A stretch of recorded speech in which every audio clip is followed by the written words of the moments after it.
I am the Tofu Golem. Please enjoy the video. You start by powering the meter and confirming a stable connection to its app or display. First, calibrate using the supplied white tile or a known reference. This step resets baseline drift and ensures accuracy. Next, set your measurement mode and select the correct illuminant and observer angle so results match your target standard. Once done, position the meter flat on the sample and press the measure button.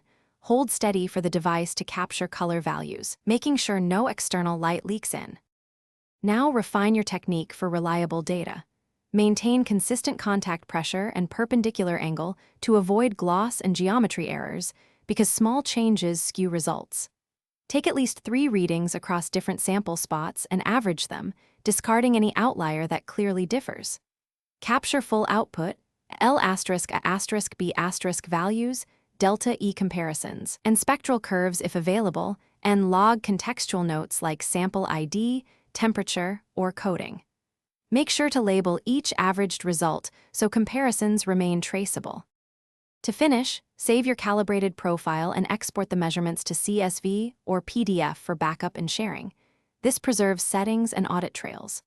Recalibrate whenever ambient temperature shifts significantly or after roughly 100 measurements to prevent drift. If you notice inconsistent or drifting readings, stop and inspect the calibration tile for stains, replace batteries, and gently clean the sensor aperture. Dust or low power often causes errors. If problems persist, reboot the meter and repeat calibration before measuring again. Thanks for watching. Consider subscribing if we helped you today.